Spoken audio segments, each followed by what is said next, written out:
Bom, então eu acho que agora nós podemos começar. Essa sessão vai ser uma sessão em português. Nós vamos, espero que todos consigam acompanhar. Acho que falando devagar, o nosso é compreensível. Então, assim, sem delongas, eu vou apresentar a Daniela, né, que vai nos brindar com uma conferência sobre a vulnerabilidade externa dos países em desenvolvimento em meio à crise do Covid-19. Né? Então, é um prazer imenso reencontrar a Daniela nesse espaço virtual, porque a Daniela é professora da Unicamp, então nós temos um contato relativamente próximo aqui no Brasil, mas a Daniela atualmente está na UNCTAD. Tá? Então, a Daniela é formada pela Universidade de São Paulo, se doutorou na Unicamp, também fez uma parte do doutorado dela na Universidade de Paris 13, com o professor Dominique Lyon, pardon. E agora, justamente, ela está licenciada do Instituto de Economia da Unicamp para trabalhar como economista sênior na divisão de financiamento, desenvolvimento e dívida da UNCTAD. Né? A Daniela ela tem uma vasta produção intelectual, já esteve como professora convidada em várias universidades, na Paris 13, na Freie University em Berlim e na de Cambridge, para citar algumas. Né? E as principais áreas de trabalho dela são economia internacional e macroeconomia aberta, com foco nas questões monetárias e financeiras dos países em desenvolvimento. Na realidade, os trabalhos dela giram em torno do estudo, da busca da compreensão de quais são as limitações encontradas nos sistemas monetário e financeiro internacionais pelas economias em desenvolvimento, de forma a alcançar um crescimento econômico e promover o desenvolvimento socioeconômico. Né?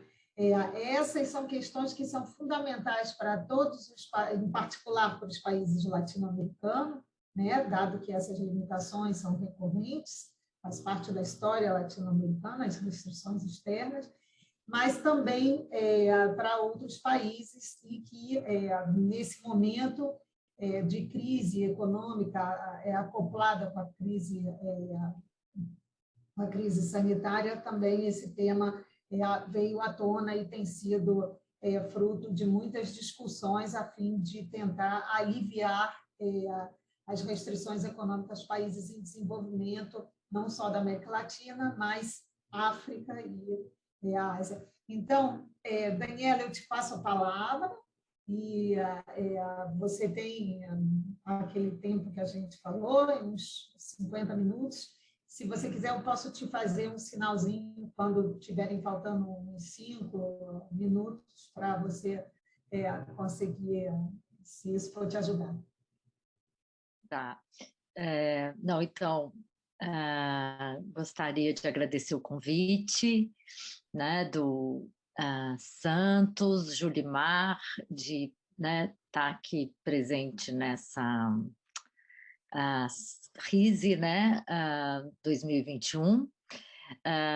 Realmente é um prazer poder apresentar para vocês, né, agora o meu trabalho na UNCTAD, né, focado aí que a gente fala eu chamei vulnerabilidade externa, mas a gente usa, o termo que a gente mais usa é na sustentabilidade da dívida externa, né, que no fundo assim são mais ou menos sinônimos. Eu vou detalhar um pouco mais isso, e nos desafios que os países em desenvolvimento enfrentam, né, para obter o financiamento necessário para atingir o que na ONU é o centro, né, de tudo que é a Agenda 2030, né, ou Sustainable Development Goals. Então, realmente é um prazer e poder também discutir com vocês, né, que sempre é importante ter aí o feedback. Obrigada, Marta, pela apresentação. Você comentou o português ou o espanhol, assim, eu posso também apresentar em inglês, mas pelo que eu entendi, a ideia é usar as línguas latino-americanas, né? Então é isso mesmo. Agora, também, né, em função disso, né, de português e espanhol, e também porque minhas apresentações aqui são em inglês, os slides estão em inglês, então acho que também facilita, né, para os não portugueses speakers. Então, só queria também esclarecer isso, que os slides estão em português, e acho que me avisa 10 minutos antes, porque assim, eu já dei uma apresentação semelhante, né? Atualizei aqui para vocês, coloquei coisas novas, mas assim, em geral, eu falo até um pouco mais, sabe? Aquilo de me entusiasmo e falo mais. Então, me avisa. Vou procurar dessa vez tentar, né, ficar com os minutos. Então, nós estamos, 14h18, então mais ou menos 15 horas, né, aqui para mim, mais ou menos 15. Perfeito. Pouquinho, 15 horas, né? eu abro o telefone o microfone e te dou um toque. Tá? Isso. Às vezes vai dar o tempo, eu perco a noção. Tá bom. Então, vamos começar. Eu tenho que share my screen. Tá? Mas, assim, como é bom poder apresentar em português. Confesso que nada como nossa mother tongue, não é? Então, né, como eu falei, esse vai ser o tema. Eu acho que também, assim, adequado para o tema geral, né, da conferência, inclusive também, né, eu falei rapidamente da Agenda 2030 e um pilar fundamental, né, mais do que um SDG, está relacionado exatamente com a questão da mudança climática, né, de como que é importante viabilizar, né, a green transformation, né, dos países em desenvolvimento, né? Então isso é um pilar também, né, da Agenda 2030 e do nosso trabalho na divisão de globalização e estratégias de desenvolvimento. Então, eu organizei minha apresentação nesses tópicos. Primeiro, eu quero, assim, um pouco, bem um snapshot de como estava a situação, né, dos países em desenvolvimento nas vésperas do Covid, e depois falar um pouco para vocês do boom de endividamento que precedeu a crise do Covid, que, na verdade, começou após a crise financeira global. Então, assim, o boom de endividamento entre essas duas crises globais, né, que, no fundo, é exatamente porque aconteceu esse boom que os países em desenvolvimento se encontravam numa situação tão vulnerável nas vésperas do Covid, né? E aí, entendendo isso, né, por que eles chegaram nessa crise tão vulneráveis, que a gente pode, então, olhar quais foram os canais de transmissão da crise, né? Então, como que esse choque, né, ele contagiou, né, a situação externa ou a situação de balanço de pagamentos dos países em desenvolvimento, né? E aí realmente pondo em xeque a situação a sustentabilidade da dívida.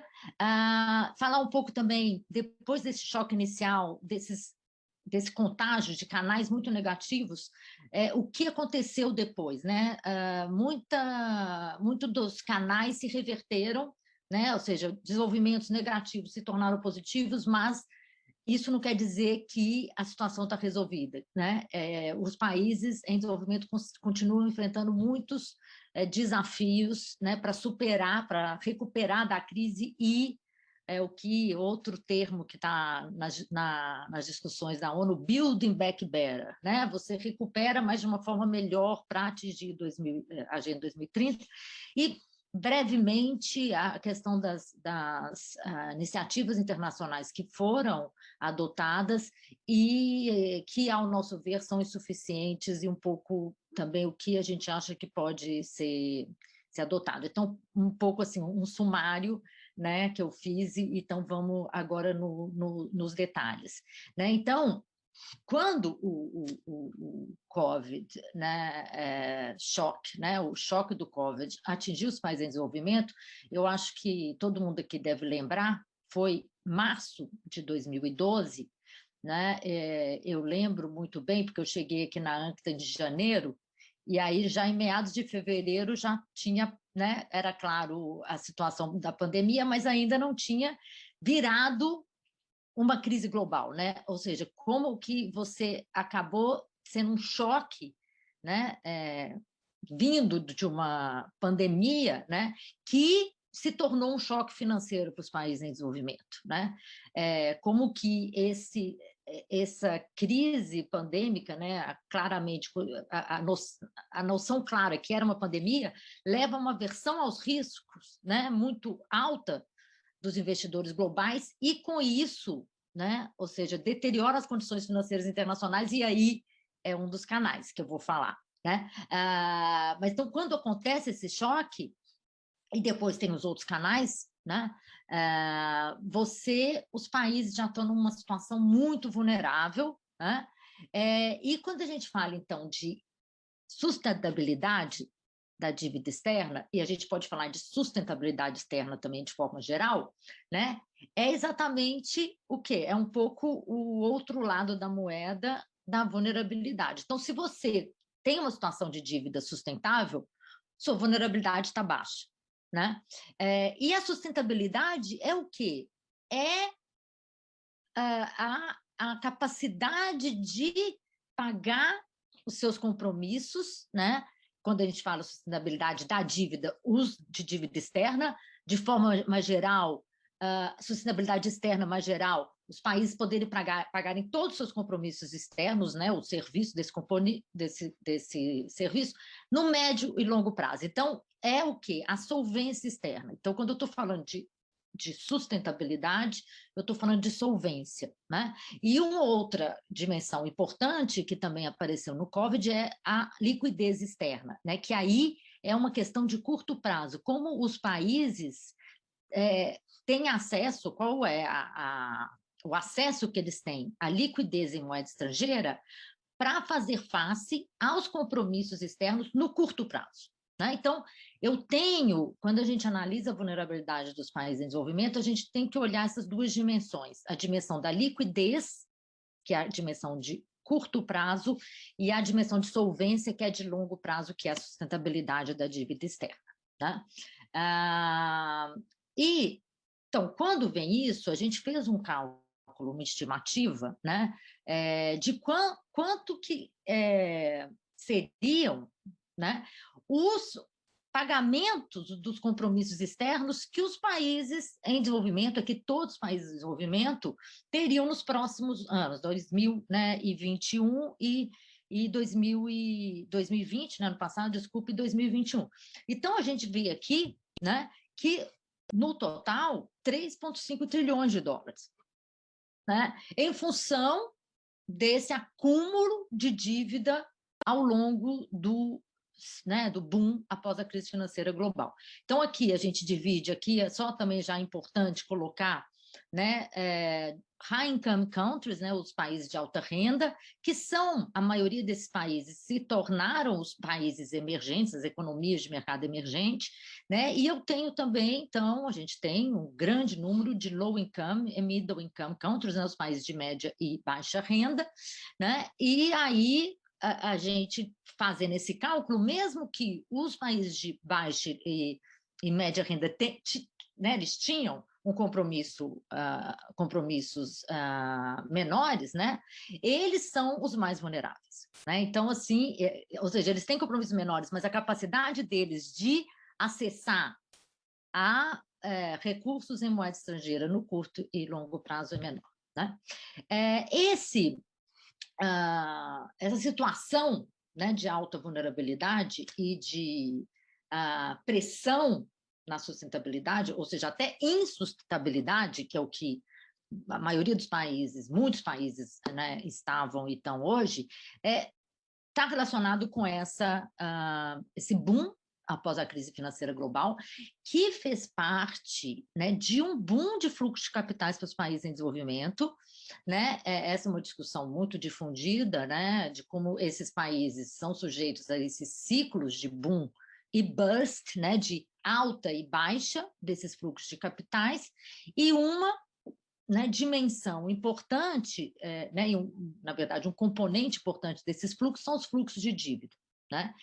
E aí é importante também esclarecer, porque esse fluxo de dívida são tantos os tradicionais empréstimos bancários, mas cada vez mais os títulos, né, de renda fixa. Né? Tanto emitidos nos mercados externos, né?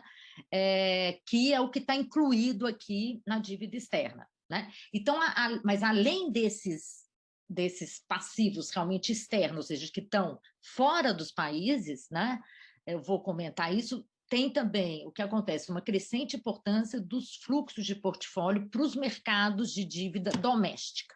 Né? Então, isso não está incluído aqui, então a gente já sabe que tem ainda mais esse componente, né, que deixa um conjunto dos países em desenvolvimento vulneráveis. Né? E aqui a gente vê que predominantemente, né, eu tenho a dívida de curto prazo, que é azul, eu tenho a dívida privada não garantida, que são as séries do Banco Mundial, e tenho a dívida pública e a dívida privada, que é garantida pelo setor público, né, que acaba, então, também sendo um ônus para os governos. Né? Então, a gente vê que assim, até 2014, você tem um crescimento, né, de todas essas modalidades.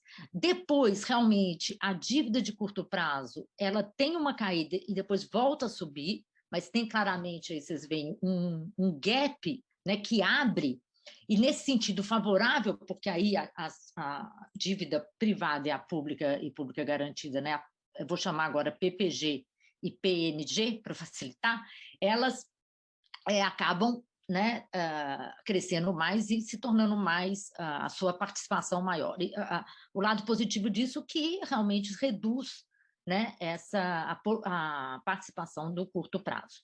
Agora, um desenvolvimento interessante é que, já a partir de 2017, você tem uma redução da dívida privada, né, do setor privado, e a dívida pública e a PPG, né, ela supera, né? Mas a gente vê que elas são praticamente o mesmo valor. Então, ou seja, é um boom realmente generalizado que envolve todas as modalidades de dívida, e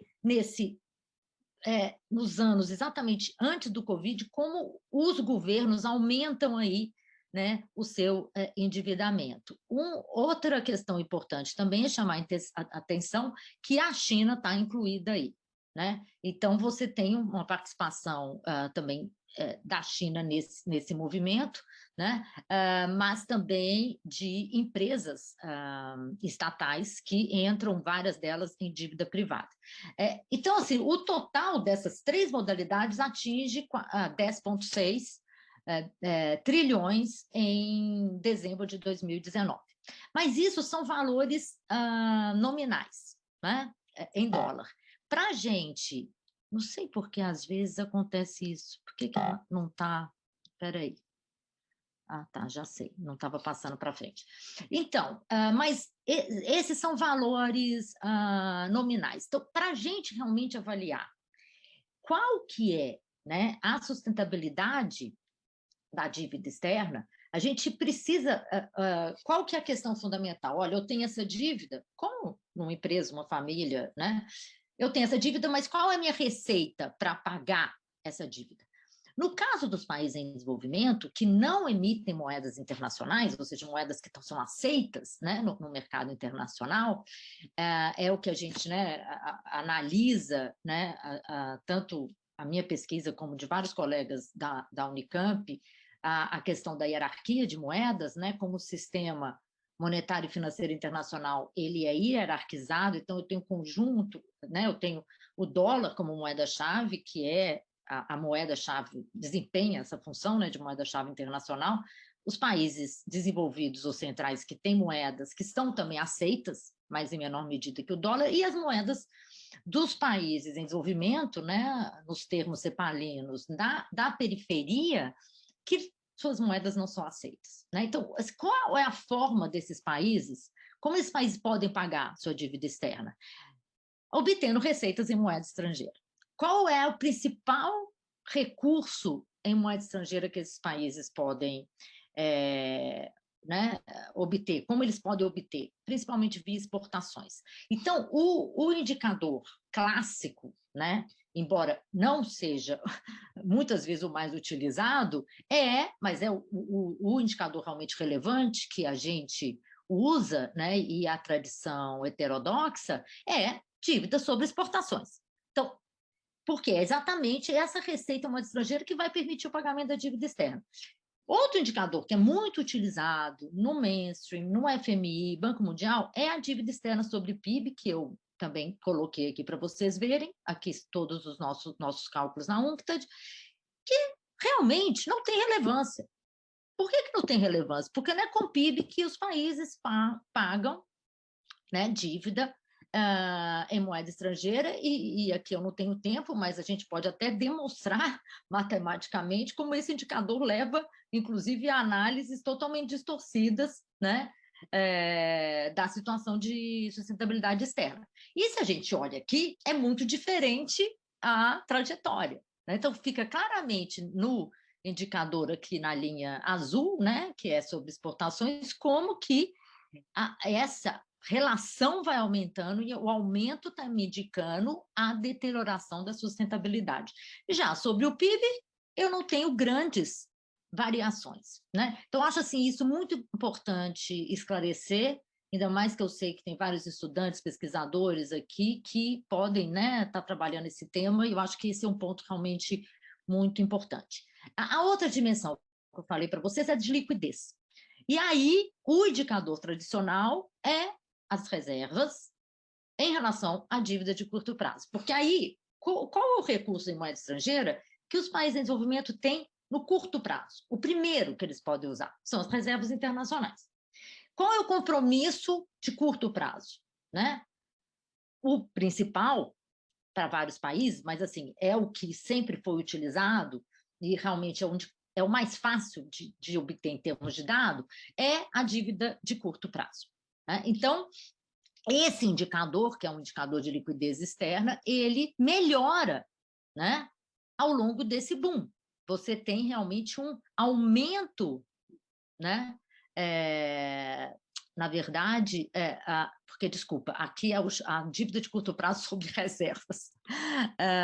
Desculpa, agora que eu percebi, porque você pode fazer tanto reserva sobre dívida quanto dívida de curto prazo sobre reservas. Então, aqui é a dívida de curto prazo sobre reservas que essa proporção diminui. Principalmente porque a gente tem, vocês viram, uma redução da dívida, depois volta a crescer, mas as reservas cresceram muito, né? E essa tendência de aumento das reservas internacionais dos países em desenvolvimento, ela é uma tendência que começa depois das crises dos anos 90 e vai envolvendo, como a gente vai ver, outros países em desenvolvimento que vão também se inserindo nos mercados financeiros internacionais. Então, essa é uma estratégia que a literatura chama de estratégia precaucional de acumulação de reservas.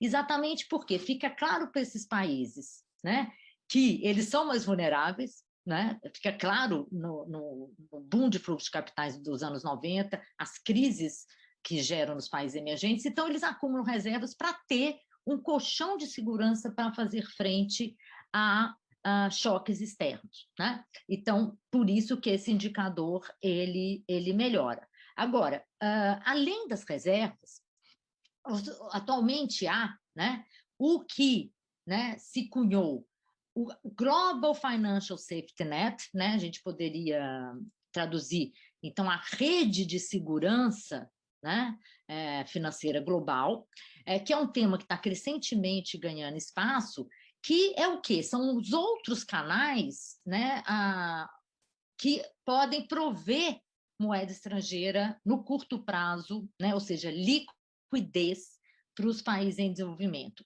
E essa Global Financial Safety Net, ela envolve os swaps dos bancos centrais,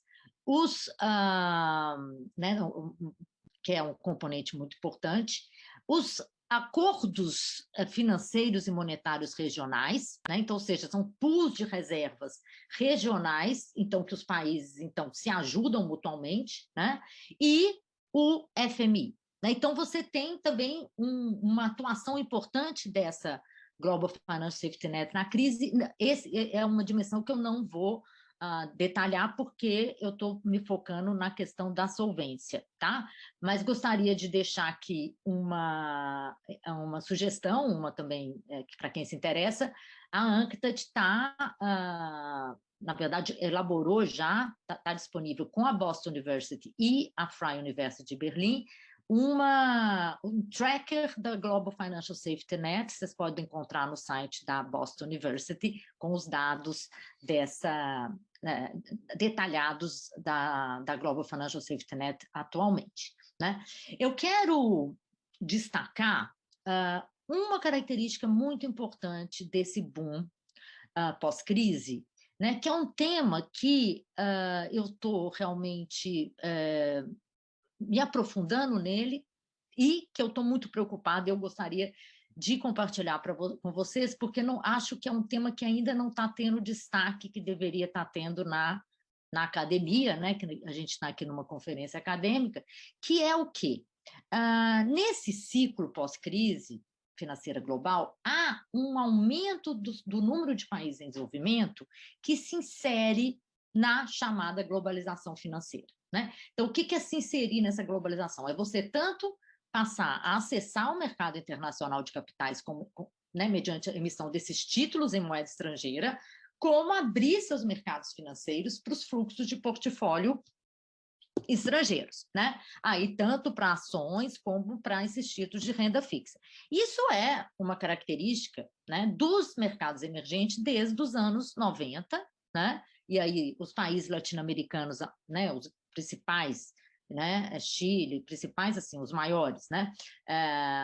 Chile, México, Brasil, Colômbia, né? São países que fazem a abertura financeira no início dos final dos anos 80 e início dos anos 90, né? A Argentina também, e se inserem, e aí é exatamente esse primeiro ciclo da globalização financeira que vai dar nas crises, né? Depois a gente tem outro ciclo após 2002, né? É o que vai terminar com a crise financeira global, e eu estou falando agora do terceiro ciclo, né? Mas assim, em relação aos países emergentes, tem mudanças nesse ciclo pós-crise financeira global, que é principalmente o aumento desses fluxos de portfólio para os mercados de dívida soberana doméstica. Então, isso é uma importante mudança. Mas o que eu quero destacar aqui é a entrada de um novo conjunto de países em desenvolvimento, que são alguns daqueles middle income e low income countries, né, os de baixa e média renda, inclusive países muito pobres, que a ONU classifica, né, como least developed countries, e esses países eles vão passar a emitir títulos, né, a sua forma de inserção predominante ainda é o que, né, aqui é dados do FMI, hard currency debt, que são essa dívida, esses títulos emitidos no mercado internacional, e vão se tornar aí os grandes gestores, né, de ativo, os provedores dos chamados benchmark index, como o JP Morgan, Morgan Stanley, né? Eles vão chamar isso, o FMI também agora, né? E nós também, todo mundo passou a chamar de mercados de fronteira. Né? Então, são os frontiers markets. O que quer dizer isso? Quer dizer que são países que vão se tornar mercados emergentes. Né? E a abordagem, né, que eu estou utilizando, meu olhar, né, para isso, né, parte da minha tradição, né, do meu approach, que é um approach estruturalista keynesiano, né, e a partir dessa tradição da CEPAL, estruturalista latino-americana, a gente, como ver isso? Né? Ver, na verdade, essa é uma dinâmica centro-periferia. Né? É uma dinâmica centro-periferia, por quê? Porque a inserção dos países em desenvolvimento, né? Essa primeira onda com os emergentes, agora a segunda onda com os frontiers, é uma dinâmica que é tanto, né? Ou seja, é funcional ao centro, né? Então, os países periféricos agora, né? Aqui da periferia financeira, né? Eles vão ser funcionais porque eles estão oferecendo rentabilidade aos investidores globais, e isso vai se tornar cada vez mais importante a partir já de 2002, né? Após a crise lá do dot-com, mas mais ainda pós-crise financeira global, e agora com o Covid, quando a rentabilidade dos ativos dos países desenvolvidos vai cair muito, né? E a liquidez vai aumentar muito por causa das políticas adotadas em resposta das crises, né? Então, queda da taxa de juros básica e o quantitative easing, né? Então, esses investidores, para, né, inclusive, remunerar os seus investidores finais, que são, né, as famílias, as empresas, os fundos de pensão, os fundos de investimento, né, eles precisam de rentabilizar seus ativos. Então, essa é a funcionabilidade, né? Funcionalidade. E, do lado dessas emergentes e depois os frontiers, né? Eu tenho o quê? É a dependência desses recursos financeiros, desses recursos externos, né? Em muitos casos, né? O que é a maioria dos casos, porque esses países enfrentam restrição externa, né? Restrição de balanço de pagamentos, ou seja, déficit de conta correntes que precisam ser financiados, né? Então, você tem essa dependência do centro e, em muitos casos, a própria questão do desenvolvimento dos mercados financeiros domésticos, né, que não provém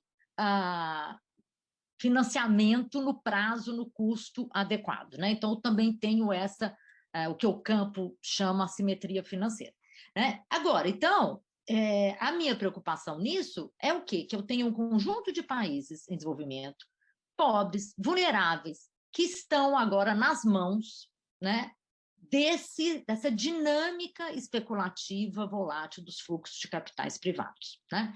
E no caso dos frontiers, um elemento também que contribui, né, o que a literatura chama dos push factors, né, do pull factor, né, é o que se chama o Missing Middle of Development Finance. O que é isso? É quando os países sobem na escala de renda, então o país classificado de low income se torna middle income, ele perde acesso a recursos concessionais, né? Os com taxa de juros baixa, às vezes até zero, né? E então eles acabam sendo levados, pressionados, né, diante de uma necessidade concreta de acessar esses mercados, né? Então, eu tenho esse push factor, né, que é esses fatores externos, e tenho né, essa necessidade também de recorrer, né? Então, desculpa, saí do modo, tá. Outra mudança que também é importante para a gente entender o contágio do Covid e as iniciativas internacionais é a mudança da composição dessa dívida, dívida, eu chamei aqui soberana, essa pública e garantida, né? Que vai mudar, né, a composição dos credores. Então, o que eu tenho? Um aumento importante, né, o que se chama commercial debt, que é a dívida junto aos credores privados, mas principalmente junto aos bondholders, né, aos detetores de bônus, que são também esses investidores institucionais, esses fundos de pensão, fundo de investimento, né, fundos mais especulativos, né, que tem, assim, em geral, são esses os investidores, né, os que compram os bônus, e também uma mudança na composição da dívida junto a credores oficiais, né? Que aí o mais importante é o aumento da participação da China como credora. Né?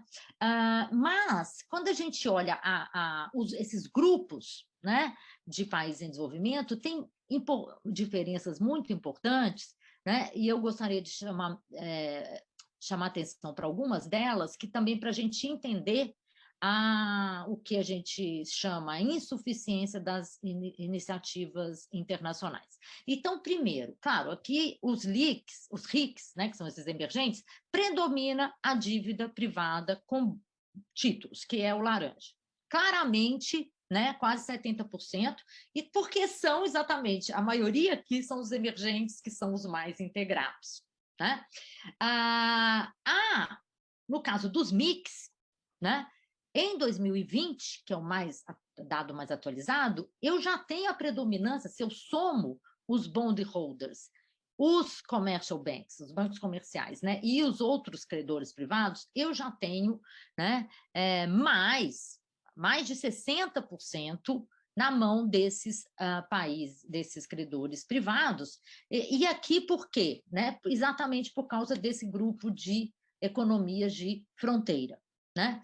E uma questão que eu esqueci de falar é a importância de por que essas economias de fronteira elas se tornam tão importantes e funcionais. Porque a rentabilidade dos ativos dos mercados emergentes ela vai reduzindo desde a primeira onda, né, primeiro ciclo de fluxo de capitais, né, por vários mecanismos, né? E, inclusive, um dos mecanismos é a adoção de políticas, as políticas consideradas adequadas, né, pelas agências de rating, pelos investidores globais, né, e, inclusive, a acumulação de reservas também, que vai levar um aumento do rating, né, desses países, ou seja, vários deles se tornam o investment grade, né, com maior rating, e acabam, então, reduzindo o custo da sua dívida externa. Né? Isso é um dos fatores que também vão beneficiar, né, beneficiar do ponto de vista dos investidores globais, né, a demanda pelos frontiers, que são países que oferecem taxas de juros muito mais altas para acessar esse mercado. Né?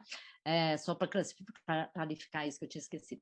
E no caso dos LICs, que são os low income, o que predomina? Predomina os credores multilaterais. Né? Então, Banco Mundial e os outros bancos multilaterais e regionais, que é mais de 60%. Então, isso aqui é importante para a gente entender as iniciativas internacionais que vão se focar nos LICs, tá? Que é um problema, né? Porque elas focam na dívida bilateral, que é azul clara, então 32%, e os MICs, vários muito vulneráveis, com situação insustentável já, não vão ser considerados muito poucos desses MICs que estão aqui, que é a nossa classificação, estão nas iniciativas internacionais. Então, agora vamos para o efeito contágio, né, do Covid, que eu tenho, então, aqui eu desenhei para sintetizar. Eu tenho como eu já falei rapidamente, esse choque pandêmico, choque sanitário, na verdade, né, que se torna uma pandemia. Então, a primeira pressão, né, que vai acontecer é a pressão nos orçamentos, né, públicos, porque você tem, né, tanto que aumentar as despesas para conter a pandemia, quanto que você tem queda né, de receitas, né, porque eu tenho, simultaneamente, o choque econômico, né, o lockdown. Então, atividade econômica, vários, né, setores param de funcionar, fecham, isso todo mundo sabe, né? Dá uma queda do PIB mundial de 3,2% em 2020, né? Que é o que eu estou chamando aqui de choque econômico, que vai detonar, né? Tanto a saída de capitais como uma queda das fontes de moeda estrangeira dos países em desenvolvimento. né? O canal para os fluxos de capitais é o que eu já mencionei, como que você, né, a pandemia e já claramente como que ela vai afetar a atividade econômica global, leva a uma aversão ao risco e a uma fuga para a qualidade, que é a fuga para os títulos do Tesouro Americano, e um sell-off, né? Uma venda em massa dos ativos dos países emergentes e de fronteira, né? Que vão, então, que resulta, essa venda é a fuga de capitais, né? A saída de capitais, e o impacto nas fontes de moeda estrangeira estão relacionados com, né, o impacto desse choque econômico, como a gente vai ver, tanto no comércio global como os outros canais que eu vou detalhar. Né? Então, eu tenho esse choque, né, no comércio internacional, né, que também, em função do confinamento, do lockdown, né, você afeta principalmente, né, aí, claro, os fluxos de mercadoria, mas o de serviços mais ainda, né, que são esses setores todos que têm que realmente fechar. Então, a crise do Covid tem essa especificidade, né, de afetar né, todas as atividades de serviço, né, ligada à hospitalidade, né, a viagens, etc., e que tem uma queda, né, então, o volume do comércio internacional de 8,2% em 2020. Né? E aí, simultaneamente, a queda dos preços das commodities, que nesse caso da crise do Covid foi muito mais do petróleo do que das outras, embora todas, né, a gente vê aqui a comparação, aqui também dados da ANCTA, saiu no Trade and Development Report do ano passado, como no caso do Covid, né, a queda do preço do petróleo no mesmo eu pegando o mesmo período após a crise, é muito maior, né? E no caso de não petróleo, né, eu tenho o contrário, né? Eu tenho maior impacto na crise financeira global. Né? Dois outros canais são muito importantes. Né? E isso é uma questão que, assim, por exemplo, Brasil, Argentina, México, para esses países, até para o México um pouco mais, não são fontes tão importantes como exportação de bens, exportação de commodities, que é o turismo. Né? Então, aí eu tenho os chamados Small Island Developing States, né, que são todas essas ilhas que dependem muito de turismo. E muitos dessas ilhas são países de renda média, esses mix. Né? Então, você tem uma queda de 2,4 trilhões, né? uma queda, não, uma perda financeira global, né? Total do setor de turismo, e ainda tem a previsão que pode chegar ainda nesse mesmo valor em 2021, e agora com esse nova variante, né, piorou ainda mais a perspectiva. Então, e o outro canal, que não é considerado nesse indicador tradicional de sustentabilidade, são as remessas de imigrantes. E é impressionante como, para muitos países, essas remessas são muito importantes, inclusive mais que o dobro do investimento direto externo. Então, a gente, às vezes, não tem noção, quando a gente se foca no estudo desses países emergentes, né, os desenvolvimento de renda alta, de como esses outros canais, né, de moeda estrangeira, né, de obtenção de receita em moeda estrangeira, são importantes. No caso do turismo, está incluído lá nas exportações, porque entra como exportação de serviço, né, mas no caso de remittance, não. O capital outflows, que era a saída de capitais que eu já comentei, é impressionante o que aconteceu no choque do Covid. Você tem aqui a comparação da crise financeira global, dos outros mini-crises que aconteceram após a crise financeira global e a crise do Covid. Então, se eu pego a crise financeira global, que é o laranja, e o que aconteceu no choque do Covid, no mesmo time, né, no mesmo período, é um recorde histórico. Né? É muitas vezes maior, e a gente vê aqui a importância, o que aumentou muito são esses fluxos de dívida, que eu comentei com vocês, esse aumento, né, da emissão de títulos do exterior, da participação também desses títulos nos mercados domésticos, né? E essa saída de capitais vai levar a desvalorizações cambiais nos países, né, de desenvolvimento, principalmente esses mais integrados. E qual é o problema dessas desvalorizações cambiais, né? É o fato, né, o conhecido descasamento de moeda, o currency mismatch, né? Porque se eu tenho uma dívida em moeda estrangeira e eu tenho uma receita em moeda doméstica, por exemplo, o caso dos governos, né, eu tenho que preciso de uma quantidade muito maior de moeda doméstica para comprar o mesmo valor de moeda estrangeira para pagar a minha dívida externa. Então, isso é um fator fundamental para, né, a vulnerabilidade dos países em desenvolvimento, né, um canal fundamental, né, através do qual os fluxos de capitais afetam a sustentabilidade de dívida, né? Então, essa venda ela vai levar à queda dos preços das ações e à alta dos spreads soberanos, ou seja, do custo da rolagem desses títulos. E aqui, chamando a atenção, como os frontiers, que são o verdinho, eles são muito mais vulneráveis, sofreram muito mais do que os mercados emergentes. Então, a crise do Covid realmente trouxe à tona, né, como que esse conjunto de países já está tão vulnerável. Agora, essa crise ela é tão específica e diferente, né? E a resposta de política que ela levou foi também recorde, né, em termos de queda de taxa de juros, a expansão, né, o afrouxamento quantitativo, o quantitative easing, a própria resposta fiscal, né, que foi mais intensa, a política fiscal contracíclica, né, que foi mais intensa do que na crise financeira global.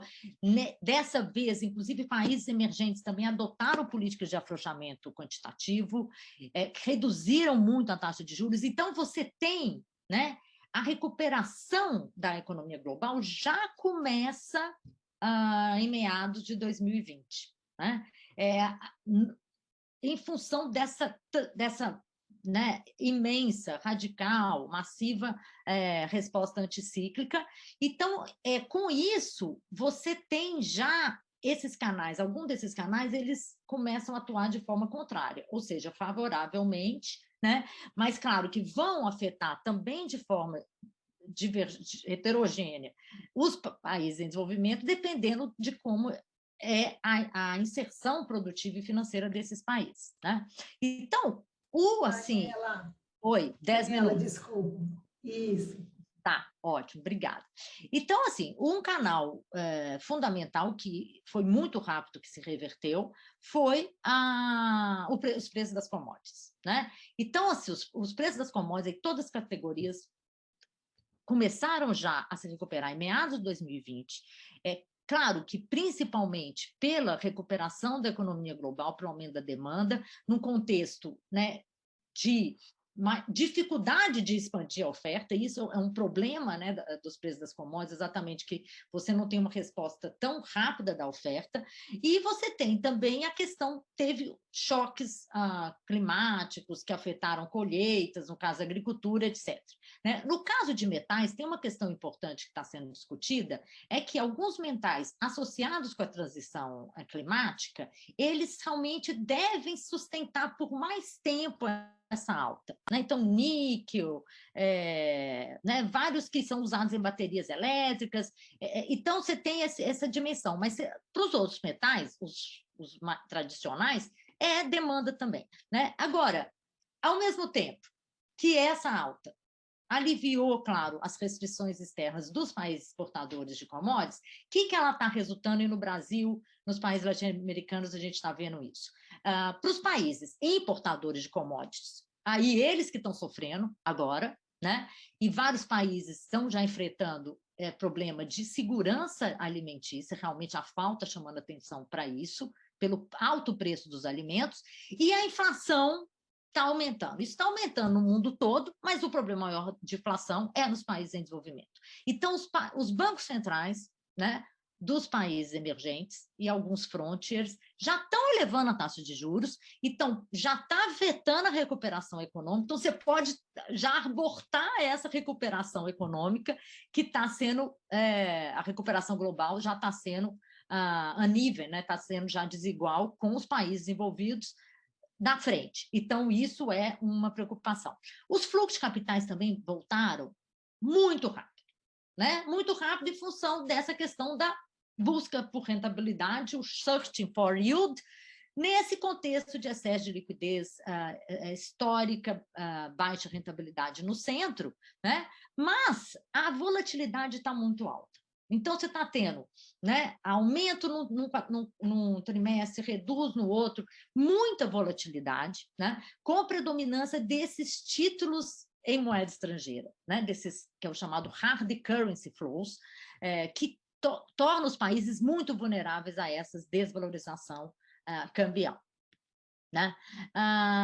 Aqui, então, só olhando de novo aqueles gráficos, e aqui eu abri por região, como que essa melhora, né? Você tem melhoras em alguns fatores, né? Mas isso não é suficiente para reverter a situação de alta vulnerabilidade, e agora a gente está vendo ameaças à recuperação global por causa da nova variante. Então, assim, a situação realmente, os riscos estão muito elevados.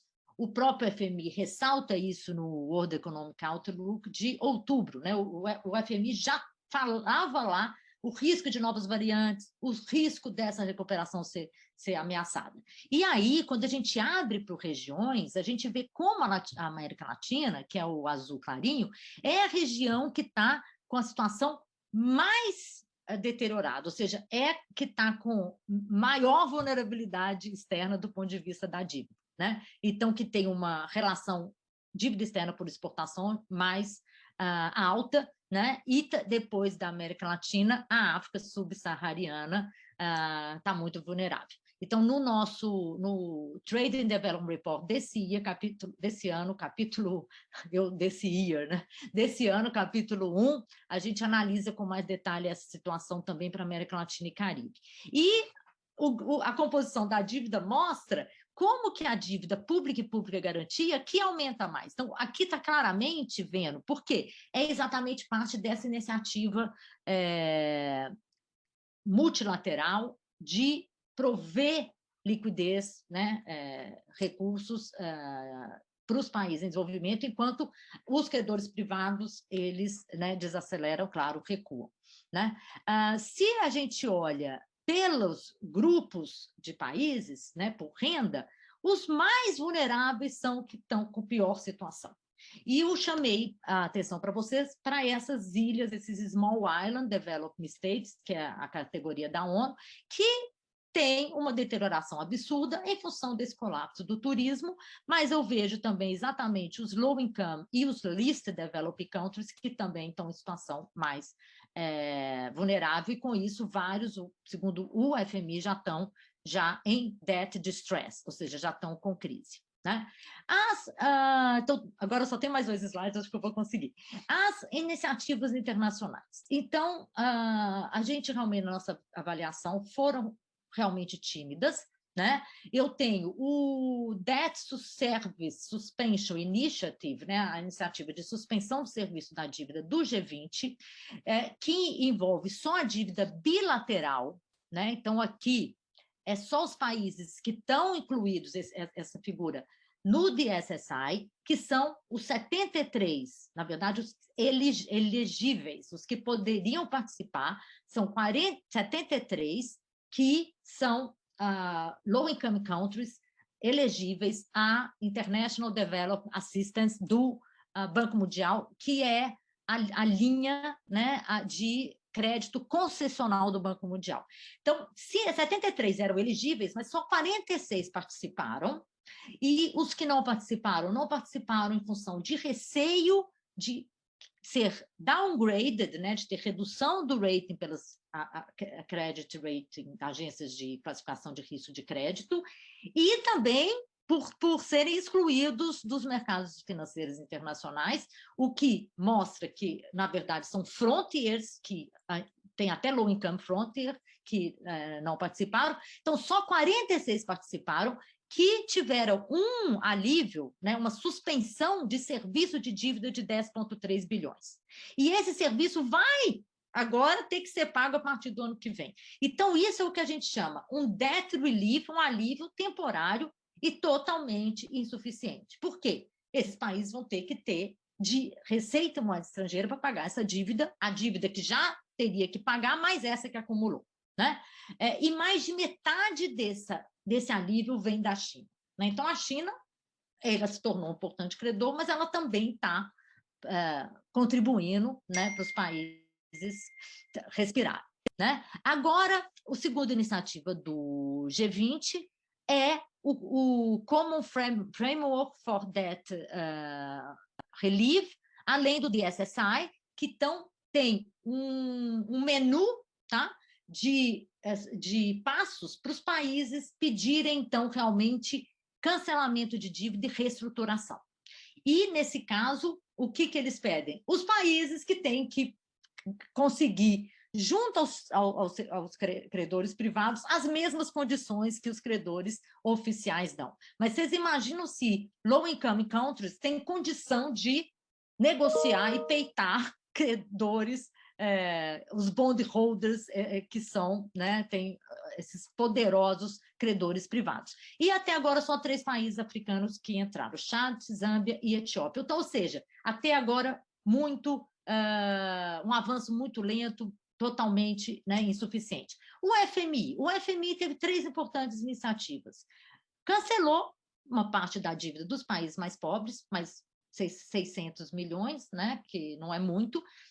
Proveu até agora a assistência financeira mediante todas as suas linhas de 119,9, 120 bilhões, mas com a predominância das linhas não concessionais e com aquelas condicionalidades standard, né, que a gente sabe que envolve programas de austeridade, e a principal, a alocação recorde de 650 bilhões de dólares dos chamados direitos especiais de saque, em espanhol, Derechos Especiales de Giro. Isso foi realmente muito esperado, teve uma campanha forte a favor disso, é muito bem-vindo, alivia a situação de balanço de pagamentos dos países, porque os SDRs, em geral, se tornam, né, reservas, mas tem uma distribuição muito desigual, né? Muito mais países desenvolvidos recebem do que em desenvolvimento, porque depende das cotas, né, do FMI, e agora a discussão de como realocar os SDRs não usados dos países desenvolvidos por os em desenvolvimento, que ainda a gente não sabe o que vai acontecer. E, terceiro, os bancos multilaterais aumentaram seus empréstimos, mas 25% em 2020 contra 45% na crise financeira global, sendo que a crise atual é muito mais forte, foi muito mais forte nos países em desenvolvimento, né? E um fator que contribuiu para, não é o único, mas que contribuiu para essa reação mais tímida foi o fato que não houve capitalização dos bancos multilaterais como houve em 2009. Né? Então, o que a gente acha, né, que poderia ser feito, né, uma questão que a crise realmente trouxe à tona é como que a atual arquitetura financeira internacional ela é totalmente inadequada, né, para dar uma solução sustentável para a situação de e sustentabilidade de dívida externa dos países em desenvolvimento, né? A ONU ela é um fórum muito importante para diálogos, né, entre credores e devedores. Uma dimensão importante, uma característica importante, é que a ONU não é uma credora, né, como o FMI e o Banco Mundial, né, e ela pode, então, né, ela já tem feito isso, tentar, então, coordenar e impulsionar essas iniciativas, né, para você resolver essa questão da insustentabilidade de dívida e viabilizar o financiamento do desenvolvimento para atingir os SDGs, incluindo a transformação, né, a Green Transformation. Então, algumas propostas, o que a gente chama de o Marshall Plan da Official Development Assistance, né? Assistência oficial ao desenvolvimento, que é uma assistência, né, de país da OCDE, né, e que se comprometeram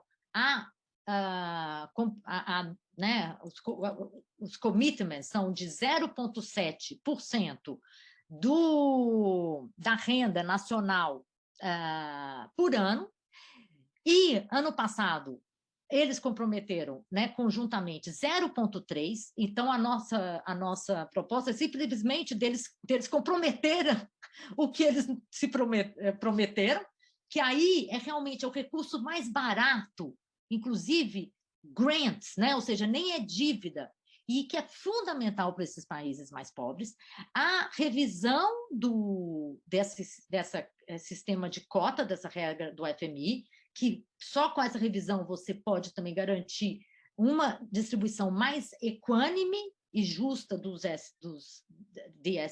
direitos especiais de giro, e a criação de um novo tipo de SDR, que vai ter como foco o financiamento, por exemplo, da Agenda 2030, outros sugerem para investimentos na adaptação climática, né? Então, essa é outra proposta, capitalização dos Multilateral Development Banks para aumentar a capacidade de empréstimos, né? Para reduzir esse poder das agências de crédito, né? De rating, criar uma agência pública, né, e há já propostas sendo desenvolvidas na ONU, e, finalmente, também propostas que estão sendo desenvolvidas na UNCTAD, de uma autoridade internacional de dívida, que vai ter uma importância em coordenar iniciativas, tanto como os debt swaps, que é um tema muito importante hoje, como também cancelamento e reestruturação de dívida. E, finalmente, a gente tem que falar também de prevenção de dívida. O debate está focado em resolução, mas nós temos que pensar em prevenção, porque só prevenindo também que os países não vão chegar de novo nessa situação, e, para isso, é fundamental a regulação dos fluxos de capitais e a utilização do que se cunhou desses instrumentos financeiros inovadores, que muito importante é o tal do State Contingent Bonds, ou seja, são bônus que têm uma cláusula que, por exemplo, uma ilha do Caribe sofre um choque, um furacão, ele está sem condição de pagar essa dívida, então você automaticamente ele tem a suspensão, né? Então, é isso que eu queria falar para vocês. Obrigada.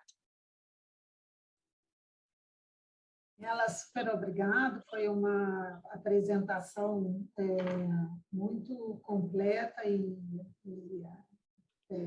eu consegui ficar quase no limite.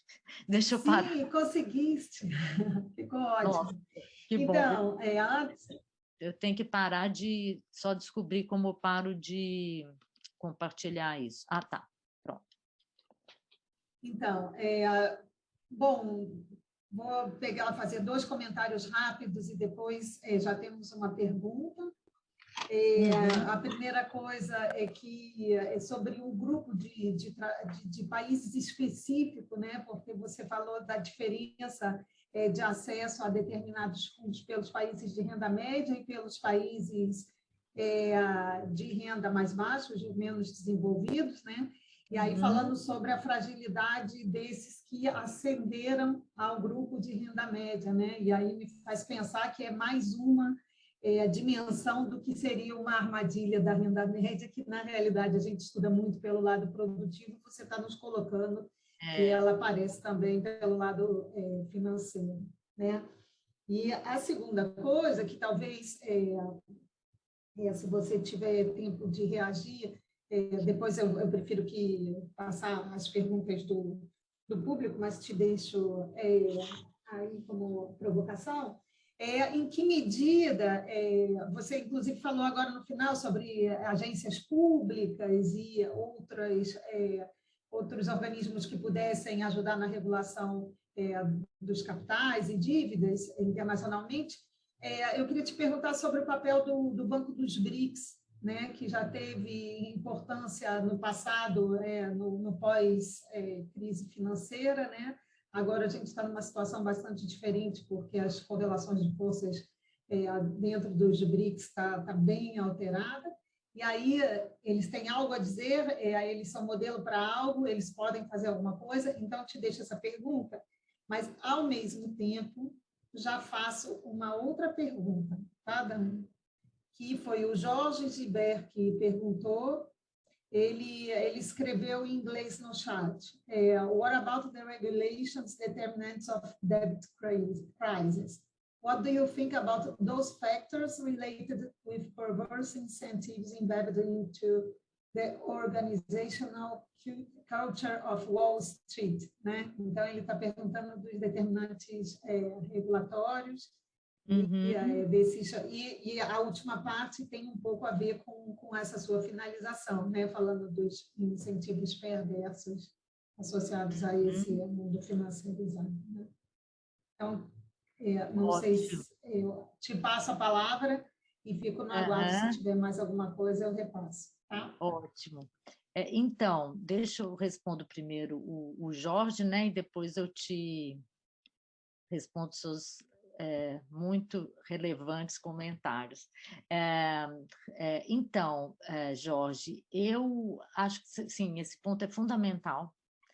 Realmente, inclusive, vou incluir quando eu der uma próxima apresentação, porque, na verdade, quando eu falo, né, assim, essa questão da regulação dos fluxos de capitais, né, realmente ela está ligado com uma resposta regulatória, né, dos países em desenvolvimento, embora o que a gente recomenda, né, de uma forma assim, sabendo que é um pouco, né, wishful thinking, meio utópico, é o que o Keynes recomendou em Bretton Woods, de que os controles de capitais tinham que ser cooperativos, né? Na verdade, eles têm que ser nas duas pontas.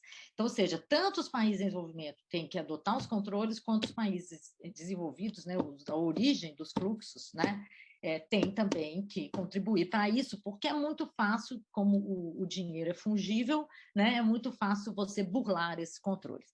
Então, o seu ponto, né, vai exatamente no quê?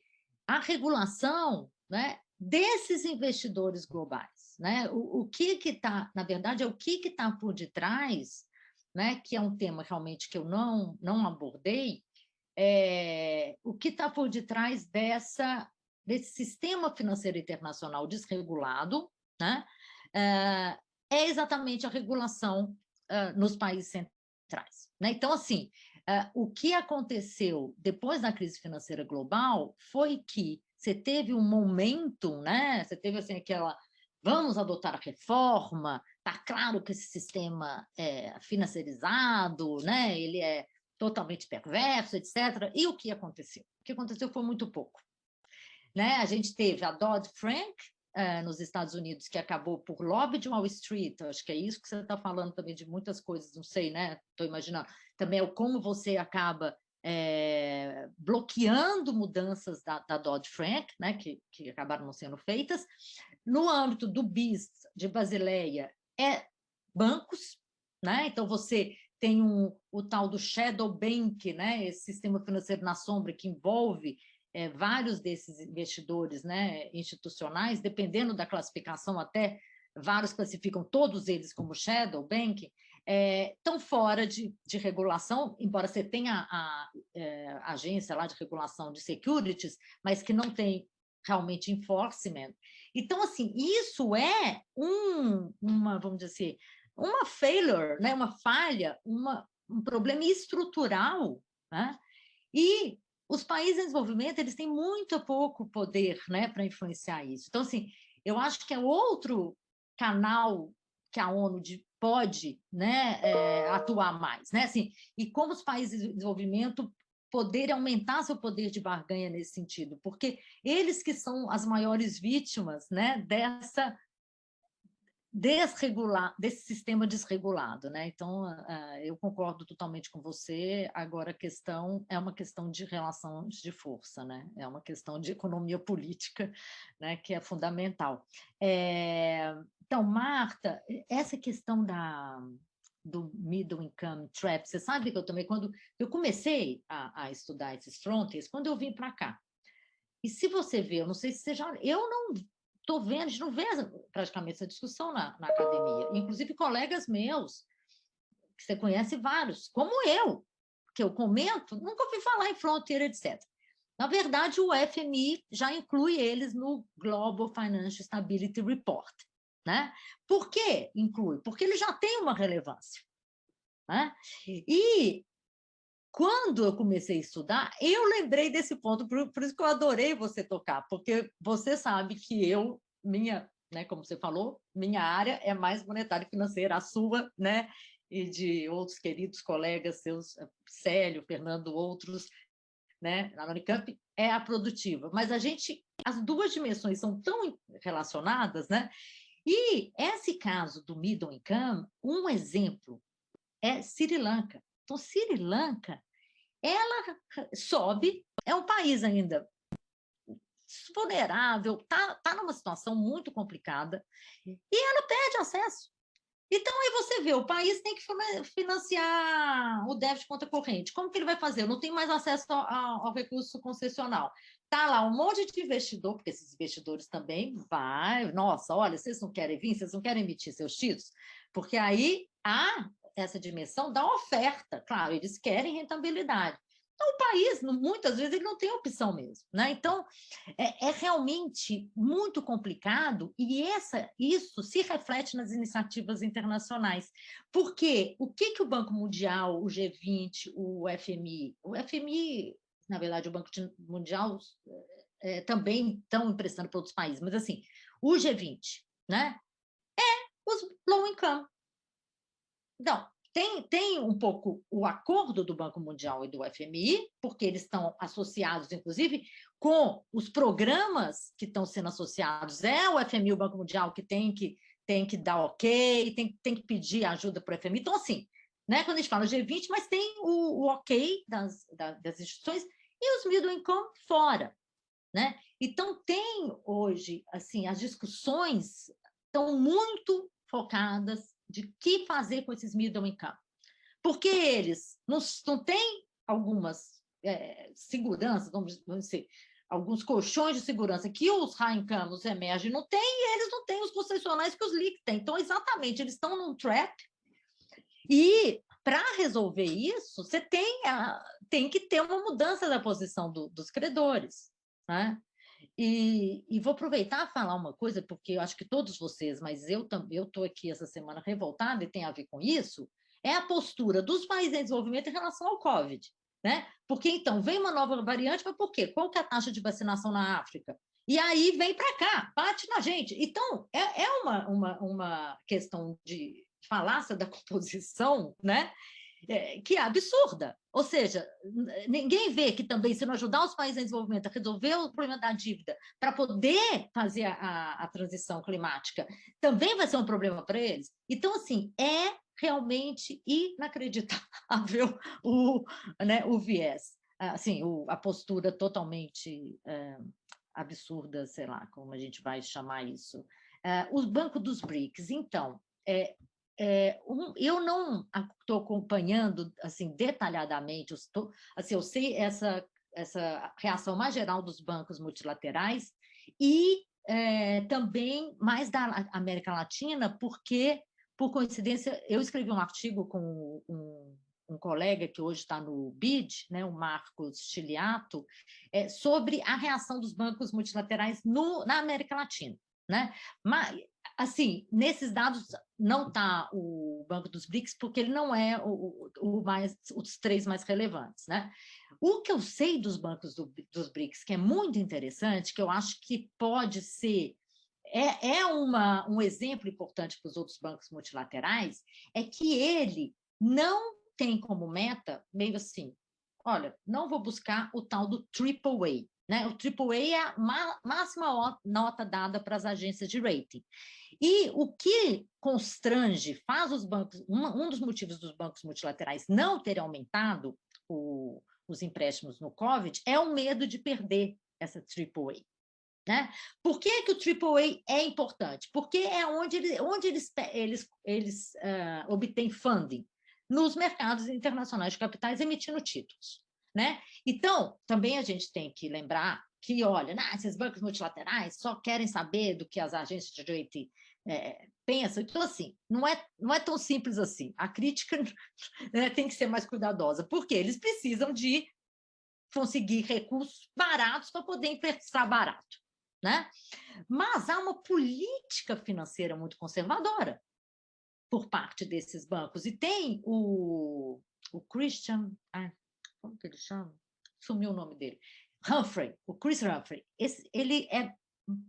Os trabalhos dele sobre isso são muito bons. Então, ele mostra que mesmo com a base de capital atual, os bancos multilaterais, Banco Mundial, os principais, poderiam ter aumentado os empréstimos mais, sem ameaçar o AAA, segundo a Standard & Poor's. Porque aí tem a Moody's e a Fitch, né? Porque eles teriam capital para isso, né? Se eles passassem a considerar, por exemplo, o Callable Capital e não só o Equity, teriam que fazer algumas mudanças assim, mas que para a Standard & Poor's seria tudo bem. Mas isso precisaria de um acordo, um apoio do G20 e dos shareholders, dos países. Os países que são shareholders também, né, falaram, ok, então vamos mudar essa política financeira. Porque, assim, não é só a questão das agências de rating, que é a constraint, né, o constrangimento. Então, o New Development Bank, né, o banco dos BRICS, falou, não vou buscar AAA, vou buscar o abaixo, o AA. E tem um estudo do Banco da Itália que mostra que a diferença de custo é muito pequena. Então, ou seja, o trade-off entre o mais que você vai pagar, mas o aumento do leverage, assim, o aumento dos recursos que você vai dar para os países em movimento, o trade-off é muito mais favorável para você aumentar com um pouquinho mais de custo, entendeu? Então, assim, o que eu sei do Banco dos BRICS, que eu acho assim, muito favorável, é uma postura realmente que eu acho que poderia ser, né, adotada por outros bancos, mesmo que fosse temporariamente durante o Covid, né? Agora, sim, a atuação detalhada dele, realmente eu não tenho, mas eu acho que é um dos temas que a gente também tem que olhar.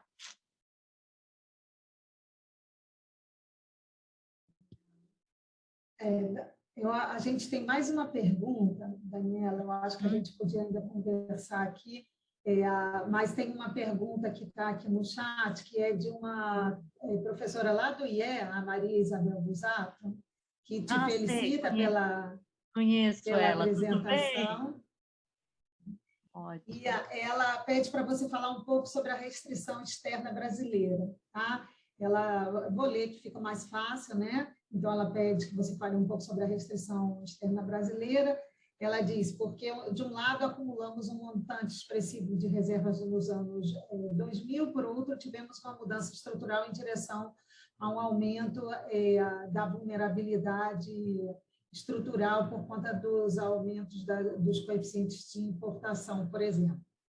Eu acrescentaria por conta da especialização exportadora também, né?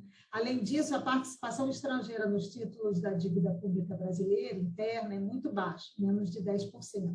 Então, a ideia da reinar de intolerância à dívida não se aplica ao Brasil. Enfim, diante disso, ela pergunta, o debate da restrição externa para o Brasil está superado de alguma forma, ou ao menos para o curto prazo? Então, o que acontece?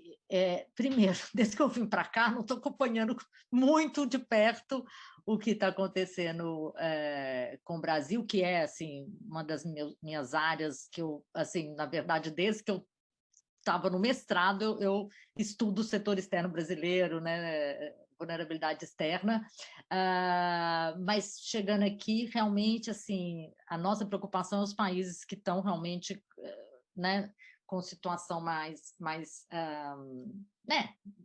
grave, né, vamos dizer assim. Mas eu, então, assim, não tenho na minha cabeça hoje como estão esses indicadores assim, de vulnerabilidade, mas eu posso te falar assim, um pouco questões mais gerais né, assim, avaliar exatamente assim, hoje a situação dos indicadores eu realmente não saberia, mas numa perspectiva mais geral, né, o que acontece? Primeiro no Brasil, e em vários, na verdade, na maioria desses países emergentes, a gente tem que utilizar um indicador mais amplo do que esse da dívida externa, né? Porque você tem um acúmulo de passivos na forma de investimento de portfólio e de investimento externo direto, né, que gera serviços para serem pagos na forma de lucros, juros e dividendos, que, em alguns casos, são, inclusive, mais custosos os juros, os lucros e dividendos do que os juros da dívida externa. Tem até um artigo do Kregel na Economia e Sociedade, ainda dos anos 90, que fala isso, né? Então, para a gente, acho que assim, a primeira mensagem, para a gente analisar a questão da solvência externa brasileira, né, a gente tem que considerar todos esses passivos, né? Porque você tem razão que a participação dos investidores estrangeiros ainda é pequena na dívida pública brasileira, mas você tem uma grande participação no mercado de ações, né? E esse é um canal, então, assim, de transmissão financeira dos choques externos, que também é muito importante. Então, assim, é o que eu estou trabalhando com dois colegas e amigos, a Bárbara Fritz, né, e o Luiz Fernando de Paula, na discussão da metamorfose da vulnerabilidade externa dos países emergentes, né? Nesse caso, é só nos países emergentes. Até tem um texto de discussão do IE, o FRJ já, que é esse nosso paper. Então, está na página que discute que tudo bem, você reduz a dívida externa, o Brasil acho que isso não mudou desde um ano, credor líquido em moeda estrangeira, ou seja, tem mais reservas do que dívida externa, né? Porque a gente olha só para as reservas, mas a gente tem que olhar o quê? Olha, qual que é a vulnerabilidade do setor público?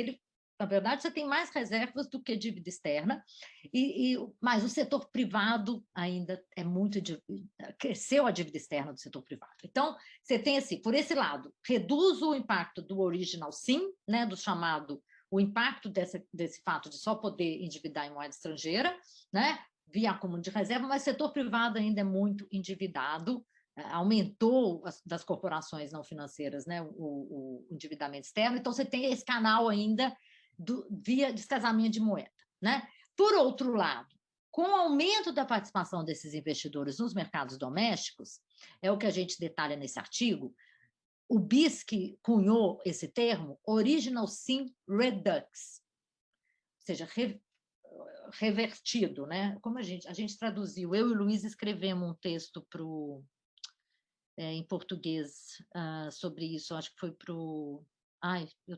não sei se foi Le Monde Diplomatique, a gente chamou de... esqueci, gente, essa coisa de inglês na cabeça, mas a ideia é que revertido, né? Reflux, que é o quê? Com a vinda desses fluxos de portfólio, os gestores de ativos, qual que é o problema que eles enfrentam? Eles passam a ter o currency mismatch no balanço deles. Por quê? Eles têm as obrigações com os investidores finais dos países centrais e têm os ativos nos países emergentes. Então, eles têm os ativos na moeda emergente, que é a moeda não líquida, que é a moeda que não aceita internacionalmente, e tem os passivos nos países centrais. Então, esses investidores estrangeiros que estão na dívida pública do Brasil e de outros países muito mais, né, e estão nas ações, quando veio o choque Covid, porque eu acho que isso foi um dos motivos, então, assim, obrigada pela sua pergunta. Quando veio o choque Covid, eu acho que é um dos motivos que foi tão forte, além do fato que o tamanho dos ativos desses investidores e dos passivos emergentes aumentou e dos frontier também. Então, assim, foi tão maior também, porque o volume de passivo desses emergentes e frontiers que estão nos portfólios globais aumentou. Então, claro que a crise ia ser maior. Mas você tem o fato de como aumenta essas posições em moeda emergente, quando vem a fuga para a qualidade, o que eles fazem? E tem um paper do BIS que mostra isso. Vendem mais rápido ainda. Vendem mais rápido ainda, provoca a depreciação dos preços desses ativos, que leva a mais venda, a mais depreciação, né? Então, esse é um canal de transmissão que é muito importante também. Então, você tem, o Brasil se beneficia do que se chama desdolarização do seu passivo externo, né? Porque reduz essa participação da dívida externa, mas passa a estar sujeito com outros canais de vulnerabilidade, né? Falar, uma questão que me colocaram, falar, olha, mas vocês não falam se aumentou ou não a vulnerabilidade dos emergentes. A minha opinião é que não dá para saber, eu tenho que olhar o balanço de pagamentos dos emergentes, eu tenho que avaliar isso. Então, assim, no caso do Brasil, né, eu acho que assim, tem essa questão, é um país que é muito inserido financeiramente, que tem o problema dos derivativos, que aumenta a volatilidade da taxa de câmbio, e também faz com que as reservas não sejam suficientes, né? Então você tem que ter os swaps, né? Então, as reservas também não são suficientes para fornecer esse colchão de segurança. Então, a gente vai vendo que é muito mais complexo hoje. Eu acho que eu não vou te dar uma resposta, né? Olha, o Brasil é hoje menos vulnerável do que ele era nos anos 80, sim. Né? Eu acredito que sim. Mas, assim, do que ele era nos anos 90, eu tenho regime de câmbio flutuante agora, que também tem que ser considerado. Então, assim, para a gente fazer uma avaliação, a gente tem que considerar vários fatores, né? Mas o outro lado produtivo é fundamental, né? Porque, como você comentou, conteúdo de importação, a Marta, a composição das exportações. Se a gente pega a participação das commodities hoje, o que era antes, versus produtos manufaturados, Marta pode falar mais que eu, o Brasil é muito mais vulnerável. Qual que é as chances do Brasil hoje, né, reverter a sua especialização regressiva ou desindustrialização, de acordo com cada um, se você concorda com o conceito, você concorda, certo? Nesse contexto de global value chains e mudanças que vai ter com a crise, né?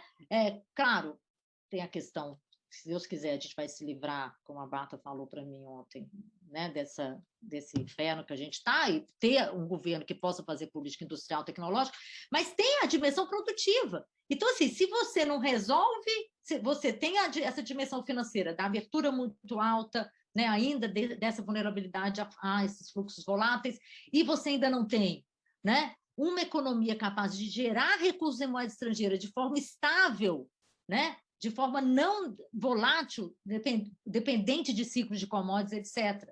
Então, assim, dessa perspectiva, se eu olho na perspectiva produtiva, não sei se a Marta concorda, a gente é mais vulnerável hoje. Então, não sei se eu respondi sua questão, mas eu só quis, assim, problematizar alguns pontos.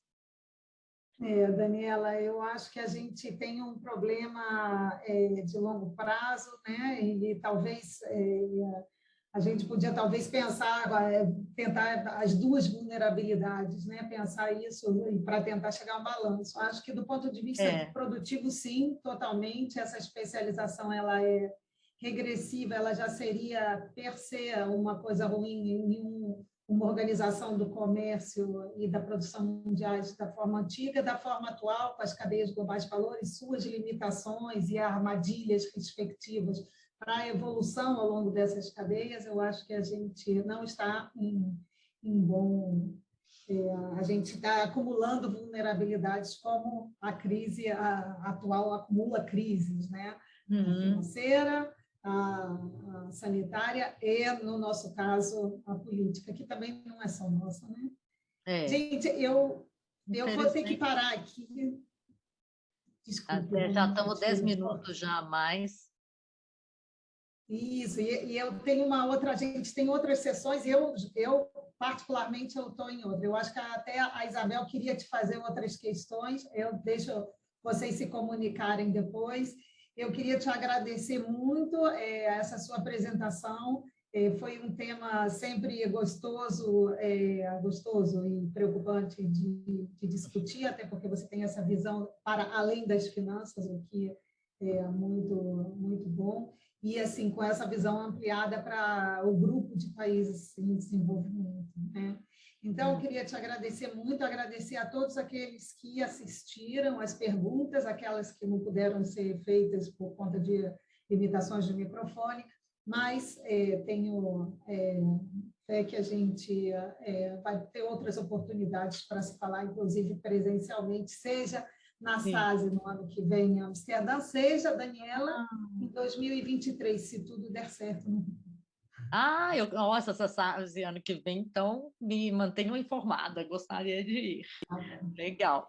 Então tá. Então, termina aqui, tá bom? Obrigada, Muito Marta. obrigada. Ótimo te ver e Beijo, obrigada te às vejo. perguntas. Bom dia aí para vocês. Tá bom. Tchau, tchau.